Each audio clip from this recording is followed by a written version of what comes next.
tal? ¿Cómo están? Muy buenas tardes y bienvenidos un día más a Espacio Abierto. Hoy, como siempre, vamos a analizar la actualidad de el principal concello de la comarca de Ferrol, el propio concello de Ferrol. Tenemos muchos asuntos que tratar, ese servicio de mantenimiento y reparación de viales, por ejemplo, que se intensificaba en los últimos días, y otros asuntos relacionados con la economía del propio concello de Ferrol y más medidas y ordenanzas que han tenido lugar, que se han debatido en el pleno del último mes de febrero.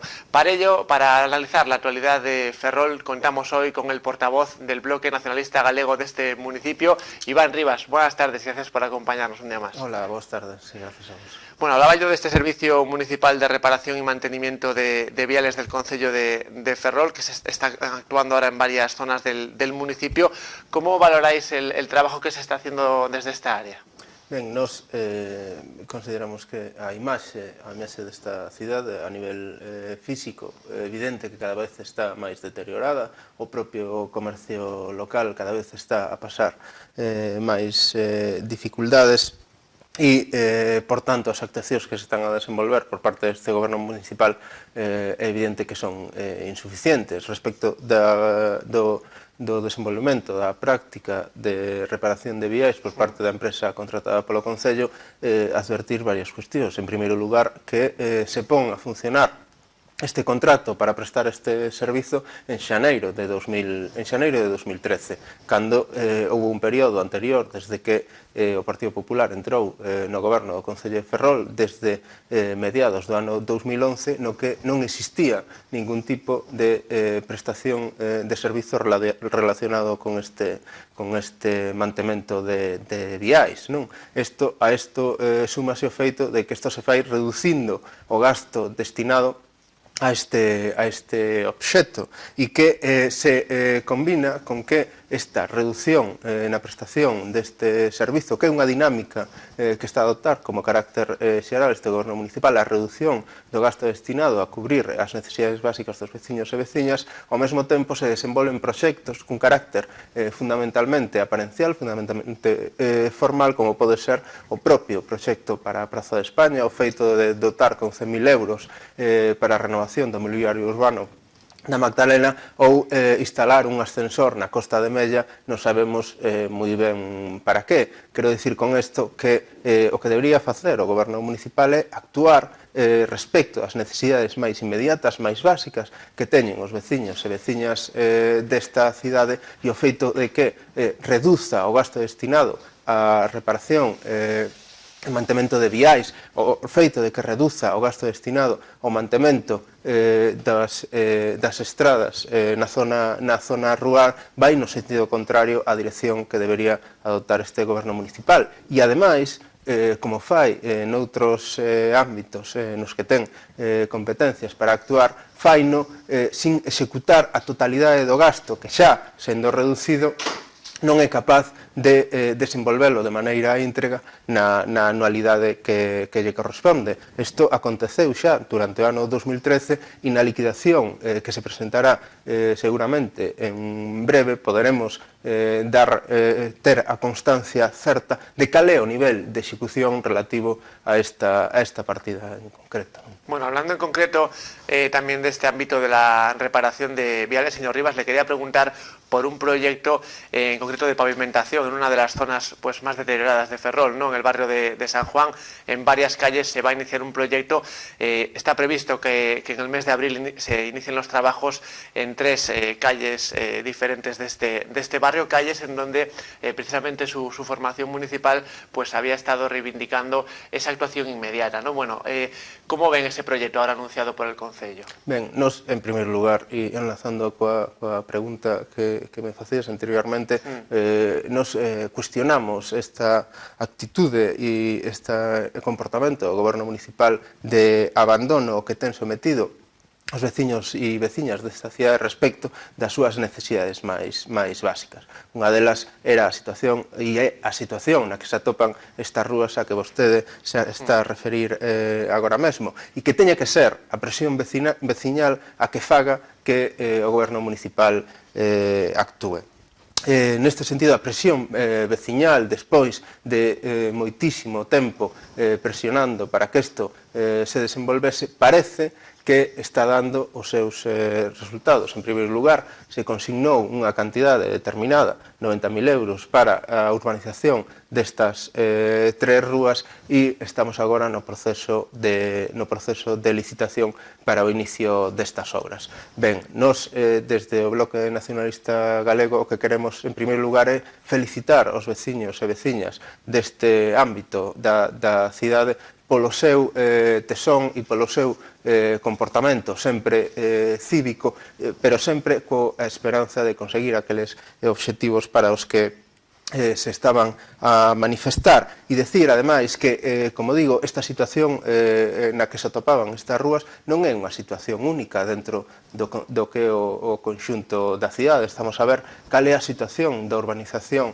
do barrio do Bertón, das conexións que están sin especificar e sin determinar cando se van a devolver dentro dese proxecto de urbanización que comprende a chamada Y do Bertón, a entrega dese espazo que existe anexo que por agora a Xunta é incapaz de entregar e que o Concello non actúa para que eso se faga. E respecto en concreto a situación en que se vai desenvolver este proxecto, decir varias cuestións. En primeiro lugar, é un proxecto que contempla únicamente a pavimentación e a execución das beirarrúas que existen no entorno desas tres rúas, pero hai que lembrar que existe o tapón da rúa Herbosas que non se contempla neste proxecto de urbanización e existen tamén carencias de saneamento que sería necesario renovar ao mesmo tempo que se acomete este proxecto de urbanización. Desde o Bloque Nacionalista Galego continuaremos a demandar estas deficiencias e continuaremos a apoiar a calquer movilización veciñal que consideremos xusta, como foi neste caso a urbanización das rúas Herbosa, Río Xubia e as rúas de San Xoán. Hablaba antes de que próximamente se presentará la liquidación y cambio de asunto, ya hablamos del ámbito económico. Quería un poco conocer su opinión sobre el balance económico del Concello respecto al último cuatrimestre de 2013, ¿no? Entre varios datos que se daban, se confirmaba que el gobierno local está abonando en plazo legal el 60% de las facturas a proveedores, ¿no? ¿Cómo valora esta situación económica? Ben, nos facemos unha valoración global respecto desta cuestión a que vostede fai referencia e engloámola, como digo, nunha práctica política que consiste por parte deste goberno municipal en minimizar os gastos esenciais para o desenvolvemento do emprego e da economía da cidade e resolver as graves deficiencias que ten esta cidade e ao mesmo tempo disparar o gasto financiero mediante o endebedamento que se está a desenvolver neste Concello. Respecto desta cuestión en concreto, é dicir que o nivel de execución dos investimentos ao longo deste período 2011-2013 por parte deste goberno municipal non chega ao 40%. Decir, ademais, que o feito de que se abonen únicamente o 60% das facturas en tempo, a isto súmaselle que ao contraer o gasto en prestación de servizos, o que se está a facer é diminuir esta cantidade orzamentaria e aínda así o nivel de execución é un nivel baixísimo. Hai que lembrar que durante o ano 2011 deixáronse de pagar 10,43 millóns, durante o ano 2012 8,62 millóns e, como digo, isto faise ao mesmo tempo que se reduce o diñeiro destinado a cubrir estas necesidades básicas. É dicir, o goberno municipal o que está é a contraer ese gasto e dentro da contracción dese gasto aínda así non é capaz de gastar todo aquilo que el mesmo orzamenta e, ademais, se dentro desa práctica o nivel ou a porcentaxe que ten de execución en prazo desas facturas supera con pouco o 60%, non creemos que isto sexa o síntoma nin a evidencia dunha boa xestión, sino máis ben no sentido contrario. Bueno, seguimos hablando, señor Rivas, de decisiones del gobierno local. Una de las más recientes ha sido esa elaboración de la ordenanza de terrazas en el centro de Ferrol, ¿no? Una política que ha tenido cierta polémica cuando hace un tiempo pues se cerraba de forma en principio permanente diferentes calles del centro para convertirlas en peatonales, después se daba marcha atrás. ¿Cómo está viendo el BNG esa política de terrazas y cómo valora ahora esa nueva ordenanza, ¿no? Ben, eu creo que acabas de explicar un pouco cal é a dinámica habitual na práctica urbanística deste concello. É unha práctica que non sabemos cal é. Non sabemos cal é o obxectivo final que ten este goberno municipal respecto do conxunto urbano desta cidade. Non sabemos se hai unha tendencia cara á peonalización do que é o centro histórico da cidade, e cando falo de centro histórico refírome tanto ao ámbito de Ferrolvello como ao propio barrio da Magdalena. Respecto da ubicación das terrazas, decir que se fai e se fixo até este momento dunha maneira absolutamente discrecional, sin ter unha referencia a través dunha ordenanza que poidera xestionar dunha maneira eficaz e unívoca a maneira en que estas instalacións se poideran desenvolver na propia cidade, e a ordenanza que se presentou e que se levou ao pleno deste concello para nós ten carencias. En primeiro lugar, porque non se establecen uns criterios xerais a partir dos que podamos determinar cales son as excepcións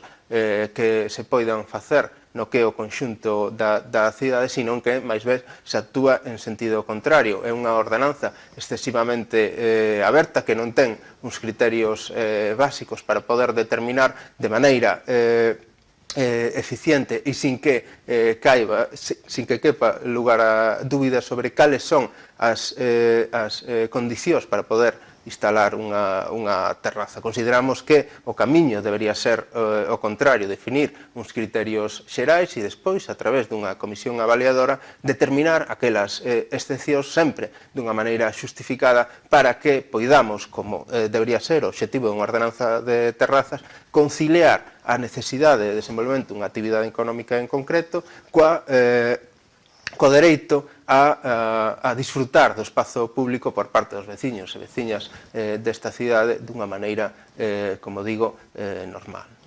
Bueno, le quería preguntar ahora por diferentes asuntos que alcanzan más allá del propio municipio de Ferrol, ¿no? Quizás las noticias que ahora vamos a comentar, pues quizás son de ámbito comarcal, incluso autonómico, ¿no?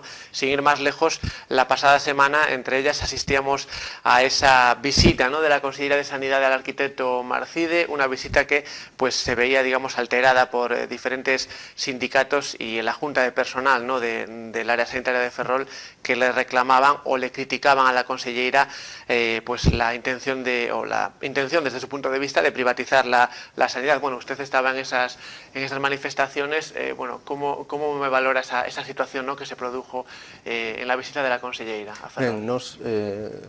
Como lle digo, nos apoiamos este tipo de movilizacións ou de manifestacións por varios motivos que consideramos moi evidentes. En primeiro lugar, pois porque se está a desenvolver unha privatización dos propios servizos de esterilización e de electromedicina. A propia central de compras se está levando cara a este camiño da propia privatización. Facémolo porque consideramos que non se están a cubrir as ausencias de personal e porque se están negando dereitos laborais aos propios traballadores da residencia. Facémolo porque o que se está a facer é a minguar o persoal destinado ao servizo de radioloxía. Facémolo porque se desvían servizos públicos aos centros concertados. Facémolo porque se ten pechada unha planta completa do propio Hospital Naval, e facémolo porque os usuarios, as usuarias dos servizos de medicina desta cidade sufren permanentes e constantes colapsos nos servizos de urxencia, facémolo porque se elimina o plan de mellora de atención primaria, e facémolo porque consideramos que a sanidade é unha necesidade básica para os veciños e veciñas desta cidade. O que se desenvolveu outro día no Hospital Arquitecto Marcide é a manifestación e a expresión de todas estas reclamacións por parte dos traballadores e traballadores dese centro público, e chámanos moitísimo a atención a indolencia coa que o Partido Popular se enfronta a estas manifestacións e a criminalización que se fai duns traballadores co obxectivo de convertir a víctima en verdugo, de convertir o agredido en agresor. Nos, como digo, apoiaremos este tipo de manifestacións que se desenvolven sempre dunha maneira cívica e que teñen uns obxectivos xustos que desde o Bloque Nacionalista Galego sempre apoiaremos, ¿no? Bueno, y hablando del apoyo del BNG a diferentes iniciativas, señor Rivas, le tengo que preguntar por una iniciativa, digamos, global que la CIGA presentaba hace un tiempo, una iniciativa centrada en numerosas medidas para la creación de empleo. Perdón. Bueno, el BNG, como digo, se ha sumado a esa iniciativa, ¿no?, de la CIGA. Sí, facémolo porque consideramos que a iniciativa que está a desenvolver a CIGA o que pretende é actuar desde o ámbito político para mudar radicalmente unha situación que se está a desenvolver en todos os ámbitos desta sociedade e que para os galegos e as galegas está sendo dunha radicalidade e dunha brutalidade que chega a un punto que é insoportable, non? Estamos nunha situación, nun contexto xeral no que se desenvolveron dúas políticas fundamentais. En primeiro lugar, unha política de rescate das grandes entidades financeiras mediante a inxección de millóns e millóns de euros a estas entidades financeiras, e unha segunda política que consiste en transferirlle a débeda que estas grandes entidades financeiras e multinacionais tiñan aos propios veciños, veciñas, as maiorías sociais, mediante o aumento das tasas, mediante o aumento dos impostos, mediante o endebedamento público que se desenvolve a través das propias administracións. Este contexto xeral se desenvolve tanto no ámbito estatal, tanto no ámbito autonómico, como no propio ámbito local. Vemos como os orzamentos municipais cada vez aumentan o gasto en amortización e, como comentaba antes, reducen o gasto na prestación deses servizos. Esta iniciativa legislativa o que pretende é revertir esa situación, convertir a un pobo como o galego nun pobo que teña capacidade para desenvolverse por si mesmo a través das grandes riquezas que ten, sexa no ámbito pesqueiro, sexa no ámbito gandeiro, ou sexa no mesmo ámbito agrario. No caso da nosa cidade é evidente que temos un sector estratégico e fundamental para a nosa sociedade como é o sector naval. Esta iniciativa legislativa popular o que pretende é convertir o sector naval nun sector de enclave, nun sector básico para o desenvolvemento da nosa economía e facelo de maneira que podamos establecer unha relación de igualdade co resto de sectores productivos e de ámbitos de produción do sector naval no contexto mundial. Para iso é necesario que podamos apostar por un desenvolvemento directo sobre este sector sin que haxa unhas limitacións impostas por parte da Unión Europea e por parte do Estado que está a actuar neste sentido non no momento actual, senón desde os últimos anos e incluso décadas. Por iso apoiamos esta iniciativa legislativa popular, porque consideramos que é necesario e é fundamental que de maneira inmediata poidamos asumir a necesidade de actuar dunha maneira directa sobre os principais sectores productivos da nosa poboación. ademais de actuar fundamentalmente sobre cal é o modelo de financiamento sobre o que nos estamos a dotar, e outra cuestión fundamental que é a cuestión do sistema financeiro. É fundamental contar cun sistema financeiro propio que desenvolva proxectos propios na nosa cidade e no noso país para poder ter un futuro a curto e a medio prazo que sexa viable. Hablaba ahora del sector naval, le quería hacer dos preguntas sobre este ámbito, ¿no? Primera, ¿cómo cree que puede repercutir el encargo del flotel de Pemex en la carga de trabajo? ¿Y cómo valora ese anuncio del ministro Cristóbal Montoro ante las preguntas precisamente de la diputada del BNG, de Rosana Pérez, en el Congreso, acerca de que Navantia tendrá más encargos en el futuro, ¿no? Bueno, esas dos cuestiones. Ben, eu, en primeiro lugar, sin afondar moito na cuestión do flotel, eu creo que xa está explicitado por parte de diferentes colectivos que o flotel o que non vai é a resolver os problemas do sector naval nesta cidade nin nesta comarca. Un parche moi pequeno que, curiosamente, se circunscribe ao ámbito civil, como se circunscriben a maior parte das supostas solucións que se pretenden dar aos asteleiros da ría. En segundo lugar, respecto do anuncio feito polo ministro Montoro, decir que nos supón certas dúbidas por varias razóns. En primeiro lugar, porque até de agora os proxectos militares se fan por encargo, ninguén construe un produto militar para despois venderlo a ningún Estado. En segundo lugar, porque o ámbito do sector militar, e aparece recollido nos propios informes da empresa Navantia, cada vez está máis circunscrito ao ámbito doméstico dos propios Estados, con certa lógica na situación económica na que nos atopamos. É dicir, os propios Estados producen os seus produtos no ámbito militar. Isto, en porcentaxes, está preto ou supera o 90%, co cal é un ámbito de actuación que cada vez está máis restringido e cada vez está máis limitado. Facer un anuncio deste tipo sin concretar para quen nin como se vai desenvolver este proxecto, consideramos que se circunscribe á política propagandística que desenvolve o Partido Popular xusto próximo dunhas eleccións europeas. En todo caso, desde o Bloque Nacionalista Galego consideramos que é necesario afrontar de maneira inmediata e evitar o confusionismo no que estamos metidos a situación do sector naval nesta cidade, porque nos vai a vida nelo. Esta cidade sobrevive e terá futuro si ten sector naval. Para eso é necesario afrontar este problema dunha maneira clara e nidia, e é necesario, por tanto, opoñerse dunha maneira radical a calquer tipo de reestruturación que se poida plantexar. En segundo lugar, preparar os asteleiros para actuar en todos os ámbitos aos que a construción naval pode acceder. Eso quere decir entrar no ámbito do sector civil, no ámbito do sector offshore. Como lle comentaba antes,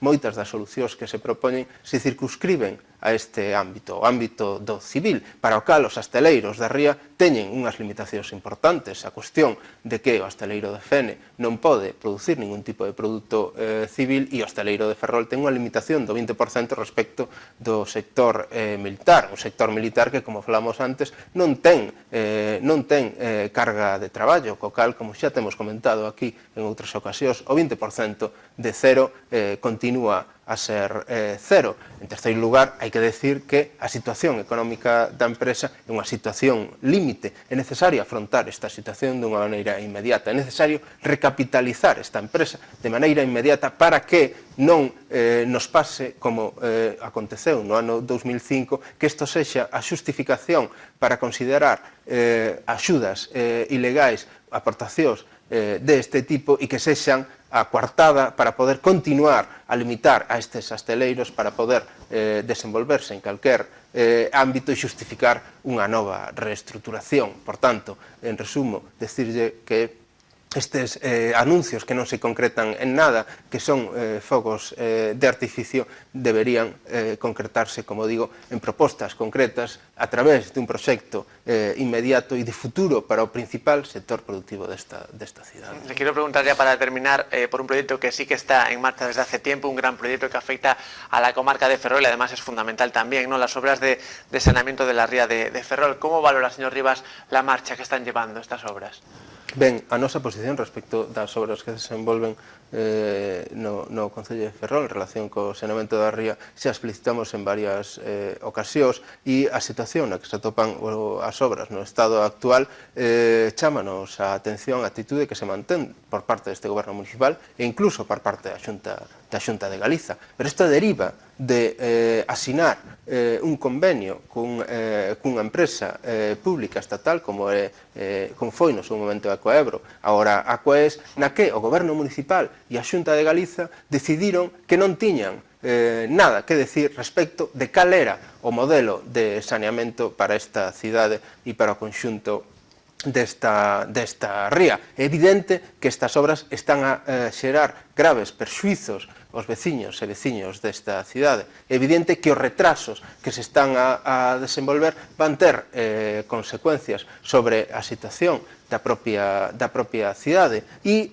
o Concello de Ferrol decidiu que non tiña necesidade de poder actuar dunha maneira directa sobre estas obras. Da mesma maneira o fixo a Xunta de Galiza e é que ademais tomando esta decisión o fan facendo que para a execución destas obras o diñeiro que se pon sexa por parte dos veciños e veciñas desta cidade, así como os veciños e veciñas do Concello limítrofe de Narón e dos galegos e galegas a través dos orzamentos da Xunta de Galiza. Hai que lembrar que o Estado non pon un só euro na execución destas obras, que o resto se financia con fondos europeos e que se existe algún problema para a xustificación de estes fondos europeos serán os veciños e veciñas desta cidade os que terán que asumir ese sobrecoste, da mesma maneira que seremos nós os que teñamos que asumir un sobrecoste derivado de calquer tipo de modificación deste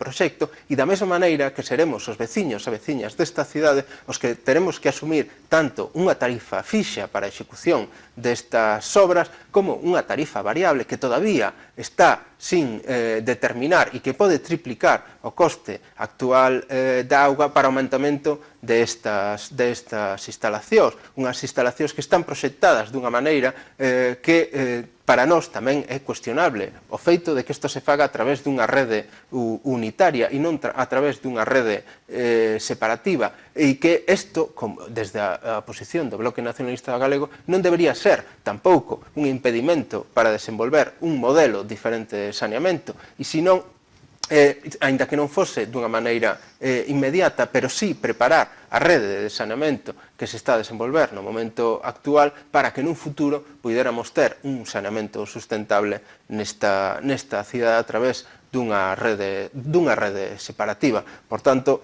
consideramos que a actitude que mantén este goberno municipal como a Xunta de Galiza de absoluta pasividade respecto da situación na que se atopa o saneamento da ría, lembrando ademais que non comprende o saneamento integral, que hai unha inversión que non contempla este convenio, que a inversión relativa ao colector xeral, que ata este momento estaba vinculada ao Ministerio de Medio Ambiente, como digo, consideramos que é unha actitude que non é admisible, non se pode permanecer pasivo ante unhas obras desta entidade que son fundamentais para un sector como pode ser o sector marisqueiro na propia cidade de Ferrol. Pues veremos cómo evolucionan esos trabajos de saneamiento y si se cumplen los plazos establecidos. Bueno, Iván Rivas, portavoz del BNG en Ferrol, ha sido un placer tenerle aquí nuevamente para hacer este gran repaso en la actualidad de Ferrol y su comarca. Gracias. Un placer, muchas gracias. Y a ustedes también, gracias por su atención, como siempre. Ya saben que nos tienen también en internet, en esa web tvferrol.es, donde nos pueden seguir